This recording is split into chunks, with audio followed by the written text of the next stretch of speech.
Aditya classes के digital platform पर आप सभी का स्वागत है। ठीक है, आज हम बात करेंगे रीजनिंग की।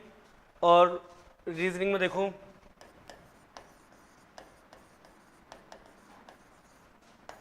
रीजनिंग को कहते हैं तर्क शक्ति। ठीक, और तर्क शक्ति जो है रीजनिंग, यहाँ रीजनिंग के दो डिवाइडेशन है पूरे। कंप्लीट रीजनिंग को अगर हम पढ़ रहे हैं तो कंप्लीट रीजनिंग को दो पार्टों में बांटा जा सकता है। कौन कौन से दो पार्ट है वो सुन लीजिए। देखिए, रीजनिंग को अगर हम बांटें तो दो पार्टों में आराम से बांट सकते हैं। पहला जो पार्ट होता है वो कहलाता है वर्बल रीजनिंग। वर्बल मतलब कि भाषिक। ठीक, और जो सेकंड पार्ट होता है रीजनिंग का वो होता है नॉन वर्बल रीजनिंग, मतलब कि अभाषिक रीजनिंग। ठीक है, तो रीजनिंग के कितने पार्ट हो गए? दो पार्ट हो गए, एक वर्बल रीजनिंग और एक नॉन वर्बल, भाषिक और अभाषिक। अब भाषिक में क्या होता है सर? तो जो भाषिक है उसमें क्या होगा, देखिए पता चल रहा है नाम से भाषिक। भाषिक का अर्थ क्या होता है? ऐसी रीजनिंग जिसमें भाषा अर्थात लैंग्वेज का उपयोग किया जाता है।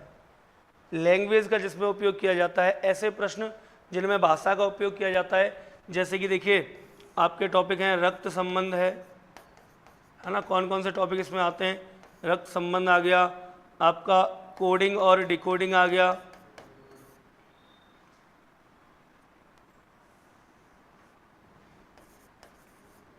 रक्त संबंध हो गए, कोडिंग और डिकोडिंग हो गए। इसके अलावा आपका मान लीजिए कैलेंडर आ गया, घड़ी आ गया, श्रृंखला आ गई। श्रृंखला के अलावा मान लीजिए दिशा व दूरी जो है, दिशा परीक्षण वाला टॉपिक वो आ गया। इसके अलावा आपका क्रम व्यवस्था हो गया। ठीक, इसके अलावा और सुनिए वैन आरेख। इसके अलावा इसमें आ जाता है आपका सादृश्यता। इसमें आपका एक आ जाता है टॉपिक वर्गीकरण, मतलब बेमेल छांटना। इसके अलावा एक मेंशुरेशन के नाम से आता है विविध। इसके अलावा देखिए न्याय वाक्य, कथन और निष्कर्ष, कथन और कार्यवाही, कथन और तर्क, कथन और पूर्व धारणा। ये कुछ टॉपिक ऐसे हैं जो नॉन वर्बल रीजनिंग में आते हैं, मतलब कि भाषिक में आते हैं। भाषिक जो रीजनिंग है, वर्बल जो रीजनिंग है, उसमें आपके वो सारे टॉपिक आते हैं जो भाषा से रिलेटेड होते हैं, मतलब कि जिनमें हम लैंग्वेज का यूज करते हैं, भाषा का। अब नॉन वर्बल में कौन कौन से टॉपिक आते हैं सर? तो देखिए, नॉन वर्बल जो पोर्शन है, नॉन वर्बल में अभाषिक, ए का मतलब क्या होता है हिंदी में? नहीं, और भाषिक का मतलब क्या होता है? भाषा, जिसमें भाषा नहीं है, अर्थात बिना भाषा के जो प्रश्न आते हैं, बिना लैंग्वेज के जो प्रश्न आते हैं, वो आपके आते हैं अभाषिक रीजनिंग में। कौन कौन से? जैसे कि देखिए, एक चित्रों की होती है सादृश्यता। इसमें टोटल जो प्रश्न आएंगे वो आपके डायग्राम के आएंगे, चित्रों वाले आएंगे। क्यों? क्योंकि भाषा तो है ही नहीं, सारे क्वेश्चन चित्रों से रिलेटेड आएंगे। जैसे कि सादृश्यता हो गया। एक टॉपिक इसमें आता है सेम टू सेम इधर से वर्गीकरण, मतलब कि चार आकृति दे देगा और कहेगा कौन सी एक आकृति अलग है या बेमेल है, उसे छांटना होता है। ठीक है, इस हिसाब से आगे देखिए। इसके बाद आता है एक आकृति गणना करना। आकृति गणना, अब आकृति गणना में कोई लैंग्वेज थोड़ी आती है, सीधा सीधा कहता है कि दी गई आकृति में कुल कितने त्रिभुज हैं या दी गई आकृति में कुल कितने आयत हैं, इस हिसाब से पूछता है। उसके अलावा हो गया कागज काटना, मोड़ना, ऐसे प्रश्न हो गए। इसके अलावा आपके देखिए दर्पण प्रतिबिंब हो गया, दर्पण प्रतिबिंब हो गए, है ना, जल प्रतिबिंब हो गया। ठीक, ये सारे जो टॉपिक हैं और भी हैं ऐसे टॉपिक जिनमें देखिए चित्रों का प्रयोग किया जाता है, वो तो कहलाते हैं नॉन वर्बल में। और वो टॉपिक जिनमें चित्रों का प्रयोग नहीं किया जाता, भाषा से रिलेटेड होते हैं, वो कहलाते हैं वर्बल।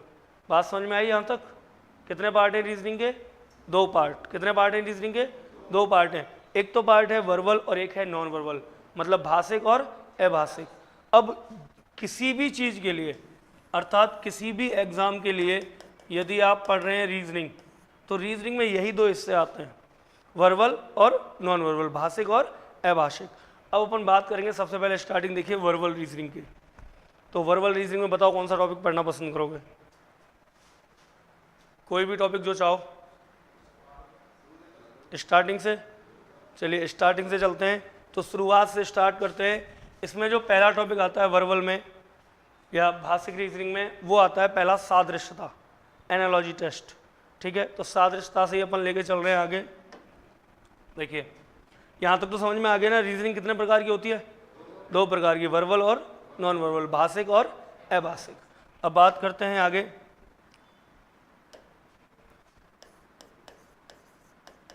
पहला ही टॉपिक मैं यहाँ ले रहा हूँ, और ज़्यादा नहीं, 40 घंटे का आपका सिलेबस है। 40 घंटे में आप लोगों को 40 क्लासेस में पूरी रीजनिंग कंप्लीट करवा देंगे अपन लगभग। ठीक है, पहला टॉपिक है सादृश्यता। हिंदी में सादृश्यता कहते हैं, इंग्लिश में इसका नाम है एनालॉजी टेस्ट। ठीक है, सादृश्यता परीक्षण। अब एक बात और सुन लीजिए, सादृश्यता परीक्षण या एनालॉजी टेस्ट जो टॉपिक है, हिंदी में इसे कई बुक में दे रखा है समानता, कहीं कह देते हैं समरूपता, तो अलग अलग नाम से है। सादृश्यता कह दो, समानता कह दो, समरूपता कह दो, है तो वही क्या? Analogy test. ठीक है, एनालॉजी टेस्ट है क्या? देखिए यहाँ से 2 डिवाइडेशन कर देता हूँ मैं इसके समझाने के लिए आपको। एक तो होता है सा का मतलब होता है समान। एक होता है दृश्यता, दृश्यता मतलब होता है दिखाई देने वाले, समान दिखाई देने वाले। क्या दिखाई देने वाले साहब? समान दिखाई देने वाले। समान दिखाई देता क्या है वो सुन लीजिए, किन्हीं भी 2, अगर हम सादृश्यता की बात करें, किन्हीं भी 2 शब्दों कॉमा वर्णों कॉमा संख्याओं के मध्य जो समानता का संबंध होता है वह सादृश्यता कहलाता है। क्लियर साहब यहाँ तक? सादृश्यता क्या कहलाता है? सा मतलब समान, दृश्यता मतलब दिखाई देने वाले। क्या दिखाई देने वाले? किन्हीं भी 2, देखो यहाँ मैं अंडरलाइन कर देता हूँ इन चीज़ों को, किन्हीं भी 2 क्या? शब्द, वर्ण या संख्या। कितनी चीज़ें? 3 चीज़ें, शब्द, वर्ण या संख्या। किन्हीं भी 2 शब्दों, वर्णों या संख्याओं के बीच में जो समानता का संबंध दिखाई देता है वो क्या कहलाता है? सादृश्यता कहलाता है। क्लियर है? जो समानता का संबंध दिखाई देता है क्या कहलाता है? सादृश्यता कहलाता है। अब बात करते हैं सर सादृश्यता में कितने प्रकार के नियम हैं, तो सुन लीजिए। सादृश्यता में सर 2 प्रकार के नियम हैं। नियम नंबर 1 है आधारभूत नियम। कौन सा नियम है सर? आधारभूत नियम, जिसे कहा जाता है बेसिक रूल। कौन सा रूल है? बेसिक रूल, मतलब कि आधारभूत नियम। कौन सा नियम है? आधारभूत नियम। तो एक है बेसिक रूल, आधारभूत नियम। इसमें क्या है वो सुन लीजिए।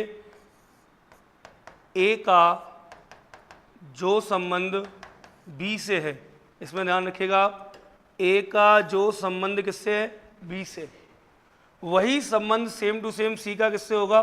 डी से। मतलब कि ए का जो संबंध बी से है वही संबंध सी का होगा किससे? डी से। और ये संबंध जो हैं ये आपस में कैसे होंगे? हमेशा समान होंगे। तो पहला नियम यही कहता है सर, पहला जो नियम है आधारभूत नियम, बेसिक रूल, वो क्या कहता है कि ए का जो रिश्ता किससे है? बी से, वही रिश्ता सी का किससे होगा? डी से। और ये रिश्ता आपस में कैसा होगा? समान। ए का जो रिश्ता बी से है वही सी का डी से होगा। बात समझ में आ रही है सबके? क्लियर है यहाँ तक? सादृश्यता किन्हीं भी दो शब्दों, वर्णों, संख्याओं के मध्य जो समानता का संबंध होता है सादृश्यता कहलाता है। आधारभूत नियम चल रहा है पहला, ए का जो रिश्ता बी से है वही सी का डी से होगा, और ये रिश्ते आपस में कैसे होंगे, समान। जैसे एक उदाहरण दे देता हूं मैं, एक एग्जांपल ले लेते हैं अपन। एक उदाहरण मैंने ले लिया, मान लीजिए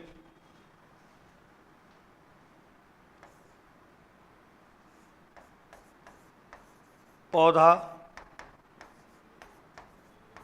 पेड़, कन्या, ऑप्शन छोड़िए, डायरेक्ट बताइए क्या आएगा। देखिए इसमें क्लियर पता चल रहा है हमें, पौधा, पेड़, कन्या क्या आना चाहिए। तो यहाँ वही नियम लगाएंगे अपन, आधारभूत नियम जो भी बताया था। ए का जो संबंध किससे है, बी से। अब ए का बी से क्या संबंध है सर, पहले पौधा था और पौधा जब बड़ा हुआ तो कौन से रूप में आ गया, पेड़ के रूप में। पौधा जब बड़ा हुआ तो किसके रूप में आ गया, पेड़ के रूप में। सेम स्थिति, पहले कन्या थी, कोई लड़की थी, बड़ी हुई, बड़ी होने के बाद क्या बन जाएगी, महिला बन जाएगी सर, है ना। ये क्वेश्चन पहले से आया हुआ है। तो एक तो नियम हो गया, ये नियम समझ में आया सबके में। पहला नियम, पहला ही टॉपिक चल रहा है आज, रीजनिंग की स्टार्टिंग है, शुरुआत है। पहले टॉपिक का पहला ही नियम है, अपन ने पहला टॉपिक लिया सादृश्यता। किन्हीं भी दो शब्दों, वर्णों, संख्याओं के मध्य जो समानता का संबंध होता है सादृश्यता कहलाता है। सादृश्यता में पहला नियम आ गया आधारभूत नियम, ए का जो रिश्ता बी से वही सी का डी से होगा। जैसे पौधे से पेड़, कन्या से क्या बन गई, महिला। क्लियर है यहाँ तक। अब चलते हैं सेकंड नियम की तरफ। तो देखो दूसरा जो नियम है, दूसरा नियम क्या कहता है सर,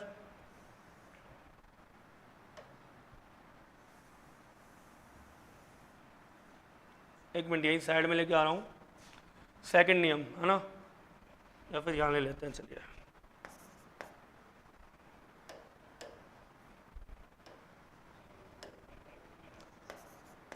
देखिए नियम नंबर 2। अब नियम नंबर 2, नियम नंबर 1 समझ में आ गया, आधारभूत नियम, ए का जो रिलेशन बी से है वही सी का डी से होगा। दूसरे नियम की बात करते हैं तो नियम नंबर 2 क्या है, वो है सर विकसित नियम। विकसित नियम मतलब कि मॉडर्न रूल। अब मॉडर्न रूल की जरूरत पड़ी क्यों, वो सुन लीजिए। कई बार ऐसे क्वेश्चन आए हैं जो इस रिलेशन से हुए नहीं, ए का बी से और सी का डी से जो संबंध है नियम नंबर 1 है, इससे वो क्वेश्चन हो नहीं पाते हैं। इसीलिए हमें कौन से क्वेश्चन नियम की जरूरत है, दूसरे नियम की, मॉडर्न रूल। और ये मॉडर्न रूल जो है वो क्या है, वो सुन लीजिए। यहाँ ए का जो संबंध, अब देखिए जो आधारभूत नियम था पहला, उसमें ए का संबंध किससे था, बी से। यहाँ जो है ए का संबंध किससे होता है, ए का संबंध होता है सी से। अब ए का सी से जो संबंध है वही संबंध बी का डी से होगा। जो संबंध ए का सी से है वही संबंध बी का डी से होगा। और ये संबंध आपस में कैसे होंगे सर, समान होंगे। ये संबंध आपस में कैसे होंगे, समान। जैसे मैं एक एग्जांपल ले लेता हूं, मान लीजिए यहाँ पे कोई उदाहरण लेके समझा देता हूं एक बार। आटा, मिट्टी, रोटी, क्या है गया। अब देखिए अगर मैं ए का, एक मिनट, अगर मैं ए का कोई रिलेशन बी से लगाऊं, लग रहा है क्या, आटा अलग तत्व है और मिट्टी अलग है, दोनों का आपस में कोई रिलेशन है क्या भाई, दोनों अलग अलग चीजें, आटा और मिट्टी। ए का तो बी से, देखिए क्या ए का बी से कोई रिलेशन है क्या, बताओ मुझे, नहीं है ना। ए का बी से तो कोई रिलेशन है नहीं। अब जब नहीं है तो ये नियम तो हो गया फेल। अब सेकंड नियम की जरूरत पड़ी, विकसित नियम, ए का सी से। देखना ए का सी से कोई नियम है क्या, है सर। आटे से क्या बनती है, रोटी। सेम उसी प्रकार से जिस तरीके से, देखिए जिस तरीके से ए का सी से संबंध है, यहां पर ए का संबंध किससे है, सी से, आटे से बन रही है रोटी। उसी प्रकार मिट्टी से क्या बनेगी, कोई भी मिट्टी की चीज। जैसे मान लीजिए मैं ले लेता हूं ईंट, ईंट ले लूं, ठीक है। बताइए यहां तक किसी को कोई दिक्कत। एक बार रिपीट कर देता हूं, सारी चीजें सुन लेना ध्यान से, पहले अपन समझेंगे फिर लास्ट में लिखेंगे।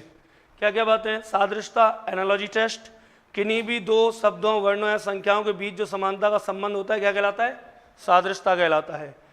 कितने नियम है, 2 नियम। आधारभूत नियम, ए का जो रिश्ता बी से वही सी का डी से है।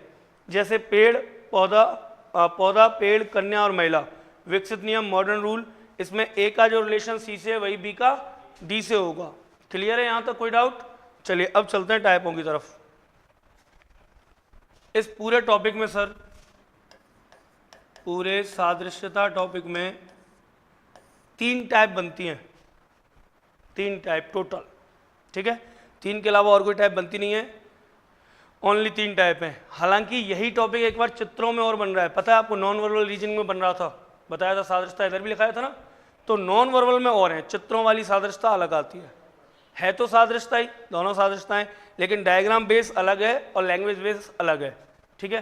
तो अपन चल रहे हैं, देखिए प्रकार 1, कितनी टाइप बताइए? 3 टाइप।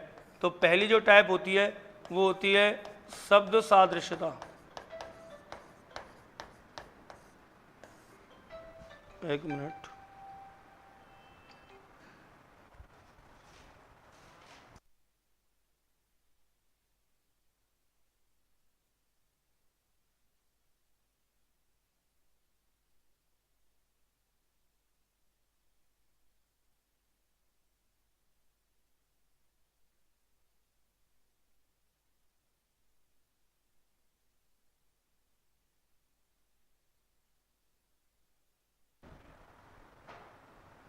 हाँ जी सर, चलिए शुरू करते हैं दोबारा से, है ना। शब्द सादृश्यता, एक बात याद रखना, ये आपके जीके और जीएस पे डिपेंड करती है। इसमें मैथ रीडिंग वाले का कोई दोष नहीं है, इसमें मैथ रीडिंग पढ़ाने वाले टीचर का कोई दोष नहीं है, कतई 1% भी। इसमें तो सीधा सीधा आपकी जीके और जीएस पे डिपेंड करती है। जितना अच्छा आपका जनरल नॉलेज, जनरल साइंस होगा, उतने अच्छे से आप क्वेश्चन कर लोगे। जैसे अब देखिए इसमें क्वेश्चन आएंगे कैसे, शब्द सादृश्यता है तो शब्दों वाले क्वेश्चन आएंगे। जैसे एक एग्जाम्पल ले लेता हूँ मैं यहाँ पर, हृदय कार्डियोलॉजी, हृदय कार्डियोलॉजी, यहाँ आ गया मिट्टी, यहाँ क्या आएगा? हृदय कार्डियोलॉजी, यहाँ मिट्टी आ गया, क्या आएगा? अब देखिए ये जो क्वेश्चन है इसमें ऐसा तो है नहीं, मैंने आपको ऑप्शन दिया, आपको पता तो है तरीका क्या, कि हृदय का जो संबंध कार्डियोलॉजी से है वही मिट्टी का होगा पैडोलॉजी से, लेकिन आपको ये बात पहले पता होनी चाहिए। देखिए अब यहाँ एक बात बताओ, इसमें कहीं मैथ रीडिंग वाले का दोष है क्या? भाई इधर साइंस का प्रश्न है, उधर भी सेम स्थिति है, साइंस का क्वेश्चन है एक तरीके से, इसमें मैथ रीडिंग वाले का कोई दोष नहीं। ये आपकी जनरल नॉलेज और जनरल साइंस पर डिपेंड करता है। देखिए विज्ञान की वह शाखा, विज्ञान की वह शाखा जिसके अंतर्गत हृदय का अध्ययन किया जाता है, विज्ञान की वह शाखा जिसके अंतर्गत हृदय का अध्ययन किया जाता है, क्या कहलाती है? कार्डियोलॉजी। अब यहाँ शाखा आई है तो यहाँ भी क्या आएगी? शाखा। विज्ञान की वह शाखा जिसके अंतर्गत मिट्टी का अध्ययन किया जाता है, क्या कहलाती है सर? पैडोलॉजी कहलाती है। क्या कहलाती है? पैडोलॉजी कहलाती है। एक तो ऐसी टाइप बनेगी पहली, शब्द सादृश्यता। फिर बनेगी प्रकार 2, टाइप 2, वर्णमाला सादृश्यता। और वर्णमाला सादृश्यता में ए से लेकर जेड तक के वर्णों का प्रयोग किया जाता है। वर्णमाला सादृश्यता में ए से लेकर जेड तक के वर्णों का प्रयोग किया जाता है। इसमें मैथ रीडिंग वाले का दोष है, अगर आप नहीं कर पा रहे हो तो। क्यों? देख लीजिए एक बार। वर्णमाला सादृश्यता में ए से लेकर जेड तक के वर्णों का प्रयोग किया जाता है, और इसको करने के लिए आपको 3 चीज़ें आनी चाहिए। पहली, आपको पता होना चाहिए स्वर, व्यंजन और अर्धांशों का ज्ञान होना चाहिए। इसके अलावा आपको वर्णमाला के क्रम याद होने चाहिए।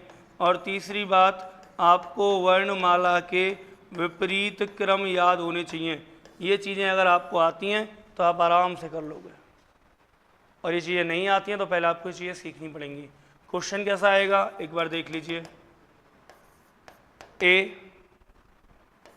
ए सी क्या आएगा?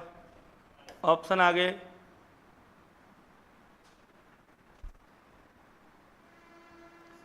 ए एम के पी, ऐसे मान लीजिए ऑप्शन आ गए ए एम के पी। अब वही है, सिस्टम वही है, देखना पड़ेगा कि एक इसका ए का बी से जो रिलेशन है वही सी का डी से है या नहीं है, रिलेशन तो सेम रखना है, ठीक है। इसके अलावा फिर बनती है प्रकार 3, टाइप 3 बनती है और टाइप थर्ड क्या है, वो है संख्या सादृश्यता। संख्या सादृश्यता में क्या होता है सर, 0 से लेकर के 9 तक के अंकों का प्रयोग किया जाता है। 0 से लेकर के 9 तक के अंकों का प्रयोग किया जाता है संख्या सादृश्यता में। और इसके लिए भी आपको देखिए कुछ चीज़ें आनी चाहिए, जैसे आपको पहली चीज़ तो ये भाज्य और अभाज्य संख्याओं का ज्ञान होना चाहिए। इसके अलावा आपको 1 से लेकर कम से कम 10 तक के घन याद होने चाहिए, और 1 से 25 तक के वर्ग आपको कम से कम आने ही चाहिए। अच्छा, ये चीज़ें ऐसी हैं जो मैं बता रहा हूँ, ये आपकी एक टॉपिक में नहीं, कई सारे टॉपिकों में काम आएंगी, जैसे सादृश्यता में, वर्गीकरण में, कोडिंग डिकोडिंग में, श्रृंखला में, है ना, कई चीज़ों में ये लोग काम आते हैं। अब देखो आगे इसमें जैसे क्वेश्चन कैसा आएगा, 123, 321, सरल है ना, 931, या क्या आएगा, क्या आएगा बताओ, सुन लीजिए। अब रीजनिंग का क्वेश्चन है, बिना ऑप्शन के जवाब देने का कोई अर्थ ही नहीं है। आप कितना भी 139 कहते रहो, कोई अर्थ नहीं निकलता। देखो 1 1 1 option number B, 2 2 2 option number C, 3 3 3 option number D, 4 4 4, इस हिसाब से क्वेश्चन आएंगे, है ना। अब देखिए इसके लिए ऑप्शन दे रखे हैं, 123, 321, 931, क्या आएगा, 1 1 1, 2 2 2, 3 3 3, 4 4 4, वही है। हमें पहले वो रिलेशन लगाना आना चाहिए। ए का बी से क्या रिलेशन है सर, विपरीत हो रहे हैं, इसका विपरीत किया, 139 ऑप्शन में नहीं है ना। तो ऐसी स्थिति के लिए क्या करेंगे, ऐसी स्थिति के लिए हो सकता है कोई और नियम लग रहा हो, वो नियम ढूंढेंगे। जैसे कि देखो, यदि इन सब का आपस में मल्टीप्लाई कर दूं, 3 दूनी 6 एकम 6, इनका मल्टीप्लाई करना आपस में 6, दोनों का मल्टीप्लाई बराबर है, मतलब ए और बी समान आ रहे हैं। ऐसे सी और डी, 9 गुणा 3, 9 या 27 एकम 27। अब यहाँ जो आएगा उसकी मल्टीप्लाई भी 27 आना चाहिए। किसका आ रहा है, सी, 3 गुणा 3 गुणा 3 बराबर 27। क्लियर, यहाँ तक बात समझ में आई। ये आपका सादृश्यता टॉपिक हो गया सर जी समाप्त, द एंड। इतना सा टॉपिक है, बस इतना सा टॉपिक था केवल जो समाप्त हो गया। दोबारा सुन लो, सादृश्यता किन्हीं दो शब्दों, वर्णों या संख्याओं के बीच में जो समानता का संबंध होता है वो सादृश्यता कहलाता है। 2 प्रकार के नियम बताए थे, एक बार रिपीट कर देता हूं। देखिए ये ए का जो रिलेशन बी से है वही सी का डी से है। जैसे पौधा, पेड़, कन्या, महिला, विकसित नियम था, ए का जो रिलेशन सी से है वही बी का डी से है। आटा, मिट्टी, रोटी और ईंट वाला, यहाँ तक अपन ने कर लिया था। आगे चलते हैं, हृदय, कार्डियोलॉजी, पहली टाइप थी शब्द सादृश्यता, दूसरी टाइप बनती है वर्णमाला, और तीसरी बनती है संख्या। एक वर्णमाला वाला एक क्वेश्चन रह गया, इसको देख लो। एक है, एक का यदि, इधर भी एक, इधर भी एक, एक का यदि मैं क्यू कर दूं तो क्या आएगा, एक। यहाँ सी 3 पे, 3 का क्यू करना, तनामतिया 9 या 27, 27 पे क्या आता है, ए। 26 तक होती है वर्णमालाएं, तो 27 पे क्या आ जाएगा, ए आ जाएगा। इसका सही आंसर होगा ए। चलिए यहाँ तक किसी को कोई दिक्कत, लिखवाएं, निकालो कॉपी, है ना। अब एक एक करके इनकी प्रैक्टिस कर लेंगे अपन सारी चीज़ों की। चलिए मैं लिखवा देता हूँ, एक बार कॉपी निकालिए,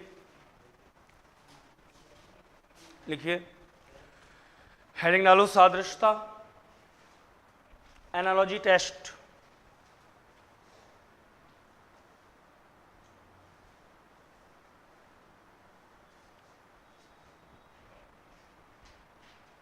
एनालॉजी टेस्ट, सादृश्यता डाल दिया, लिखिए डेफिनेशन। किन्हीं भी दो शब्दों, किन्हीं भी दो शब्दों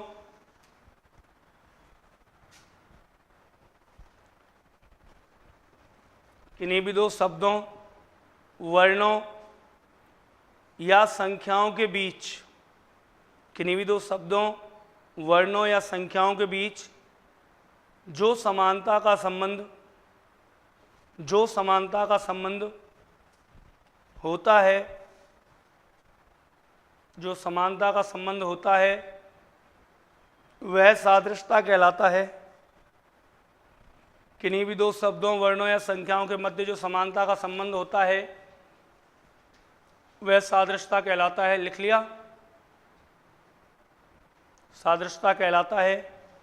चलिए लिखिए नियम नंबर 1। नियम नंबर 1 लिखो, आधारभूत नियम, बेसिक रूल।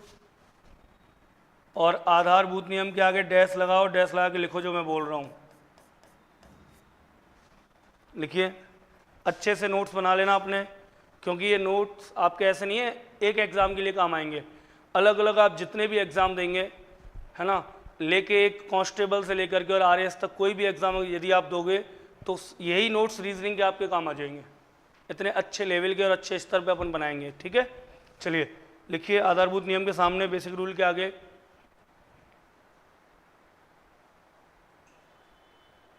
इसमें ए का जो संबंध बी से होता है, इसमें ए का जो संबंध बी से होता है, इसमें ए का जो संबंध बी से होता है वही संबंध, इसमें ए का जो संबंध बी से होता है वही संबंध सी का डी से होता है। इसमें ए का जो संबंध बी से होता है वही संबंध सी का डी से होता है और संबंध आपस में समान रहते हैं, और संबंध आपस में समान रहते हैं। Clear sir? और संबंध आपस में कैसे रहते हैं? समान रहते हैं। देखिए इधर देखिए सामने उदाहरण सहित छाप दीजिए, यहाँ तक उतार दीजिए। ए संबंध बी, सी संबंध डी, संबंध आपस में समान, पौधा, पेड़, कन्या, महिला, उदाहरण सहित उतार दीजिए कॉपी में।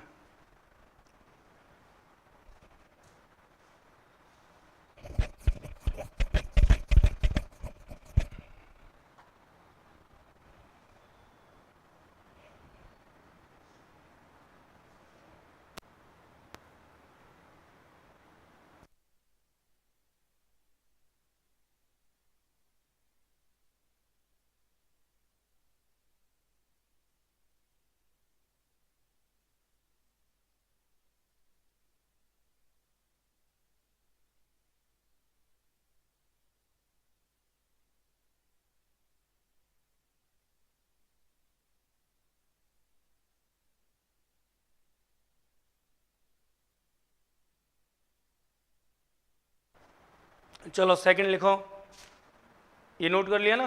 दूसरा नियम लिखो, नियम नंबर 2, विकसित नियम, मॉडर्न रूल। विकसित नियम, मॉडर्न रूल। विकसित नियम, मॉडर्न रूल। और मॉडर्न रूल में लिखिए, इसमें ए का जो संबंध सी से होता है, इसमें ए का जो संबंध सी से होता है, इसमें ए का जो संबंध सी से होता है वही संबंध, इसमें ए का जो संबंध सी से होता है वही संबंध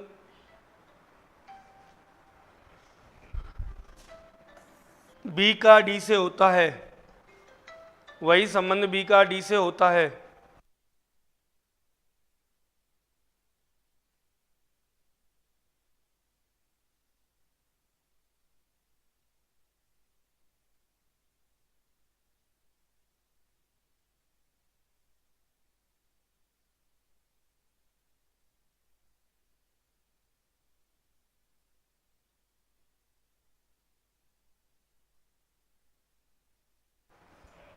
उतार लिया उदाहरण सहित? ये नियम उतार दो एक बार, ए रेशो बी प्रोपोर्शन सी, और ये उदाहरण उतार लो एग्जाम्पल। इसके बाद समझ में आ गया ना सबकी में टॉपिक? चलिए आगे चलते हैं, डायरेक्ट प्रैक्टिस करते हैं अब क्वेश्चनों की, है ना।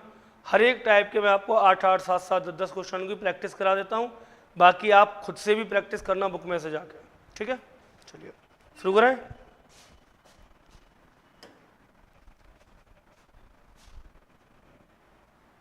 देखो टाइप फर्स्ट, प्रकार एक की बात कर लेते हैं। पहली टाइप क्या थी सर? शब्द सादृश्यता। पहली जो टाइप थी वो थी शब्द सादृश्यता, और किस पे डिपेंड करती है?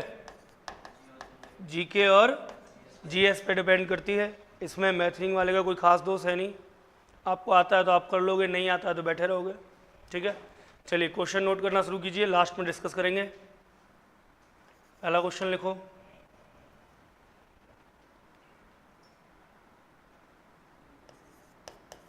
शेर, शावक,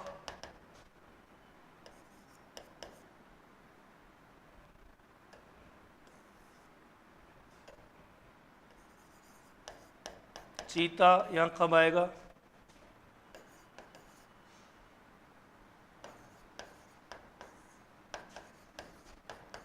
फोन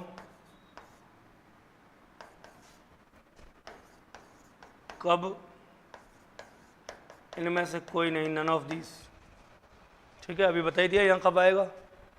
चलिए दूसरा क्वेश्चन,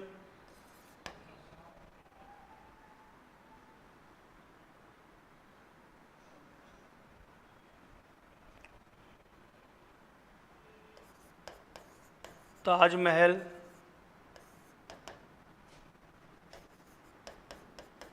आगरा, हवा महल ए जयपुर, बी दिल्ली, सी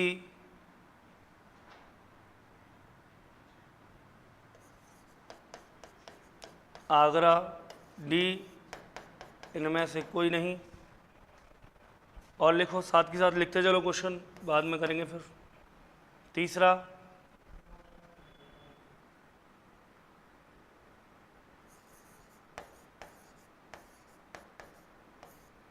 अखबार संपादक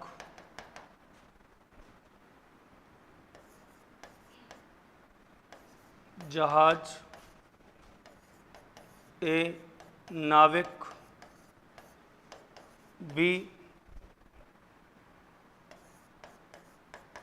कप्तान, सी पानी, डी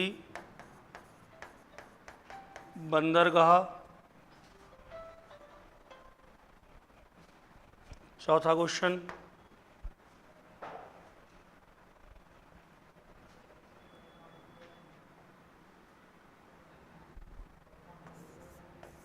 प्रकाश, किरण, ध्वनि क्या आना चाहिए? ए सॉरी पराश्रव्य, बी श्रव्य, सी आवाज और डी तरंग। उतार लीजिए एक बार।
उतार लिया।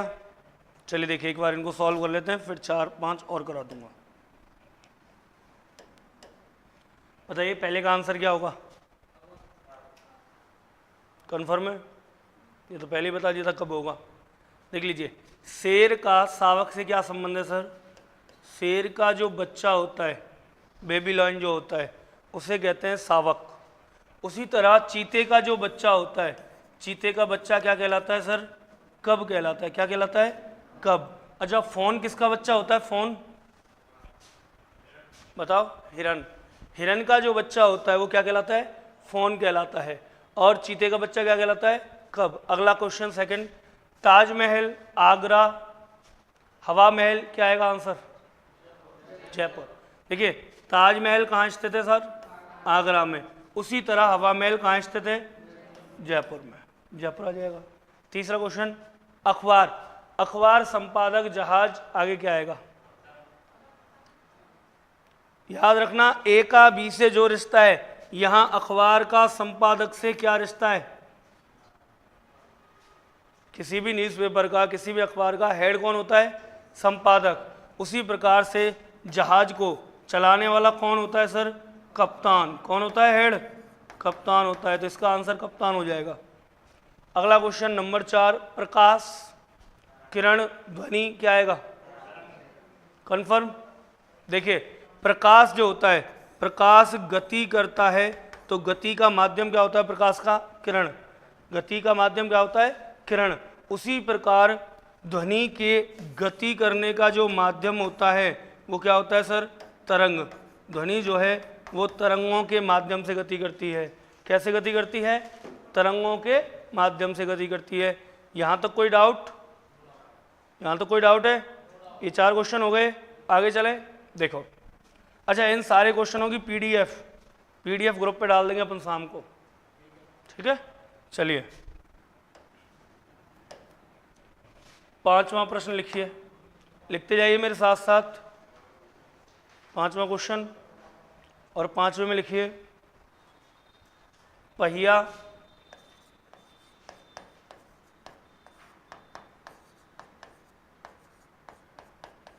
बैलगाड़ी, सिपाही, क्या आएगा? ऑप्शन ए वर्दी, बी सेना, सी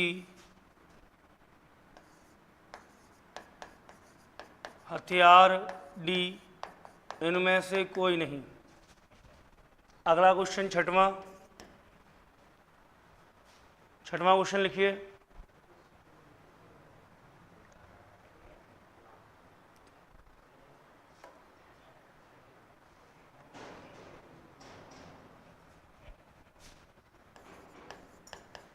महात्मा गांधी राजघाट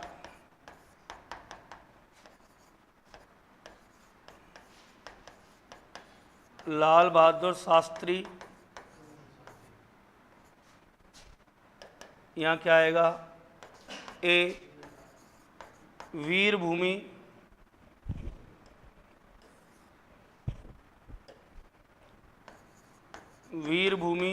बी विजय घाट, सी शास्त्री घाट, और डी इनमें से कोई नहीं, नन ऑफ दीज। अगला क्वेश्चन सातवां क्वेश्चन लिखिए,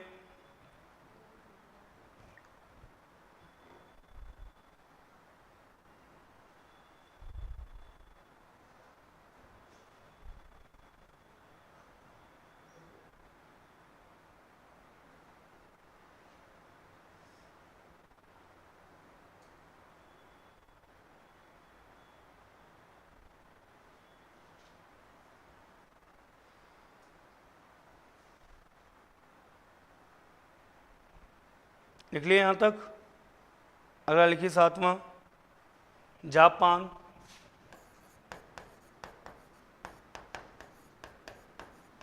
टोक्यो, पुर्तगाल। यहाँ बताना है क्या आएगा? जापान, टोक्यो, पुर्तगाल, क्या आएगा? ए में एथेंस, बी में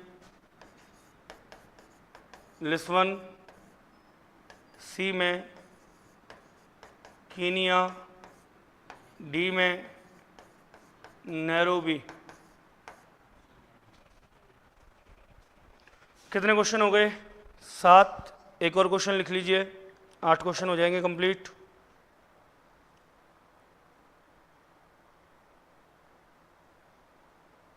दर्जी,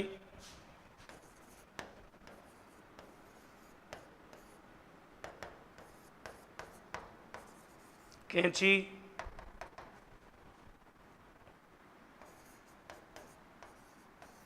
मोची, ए कैंची, बी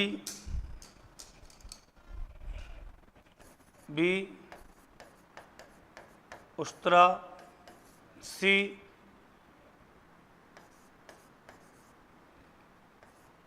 टेकुआ, डी सिलाई, ई चमड़ा। चलिए सर 8 क्वेश्चन हो गए, 4 अपने पहले कर लिए थे, 4 ये कर लेते हैं। 8 क्वेश्चन बहुत है प्रैक्टिस के लिए। बाकी आप चीज़ें समझ में तो आ रही है ना, मेन चीज़ें समझ में आनी चाहिए। चीज़ें समझ में आ रही हैं तो आराम से कर लोगे, नहीं समझ में आ रही हैं तो समस्या खड़ी हो जाएगी। कर लिए स्टार्टिंग करें? चलो 5वें में बताओ आंसर। सेना। जिस तरह पहिया बैलगाड़ी का एक हिस्सा होता है, जिस तरह पहिया बैलगाड़ी का क्या होता है? एक हिस्सा होता है। भाई पहिया क्या होता है? बैलगाड़ी का एक अंग होता है, एक हिस्सा होता है। उसी तरह सिपाही जो होता है किसका अंग होता है सर? सेना। सिपाही जो है वो सेना का अंग होता है। ठीक है। अगला महात्मा गांधी, राजघाट, लाल बहादुर शास्त्री क्या आएगा? है क्या संबंध क्या है? शाबाश। देखिए महात्मा गांधी का समाधि स्थल है राजघाट। उसी तरह लाल बहादुर शास्त्री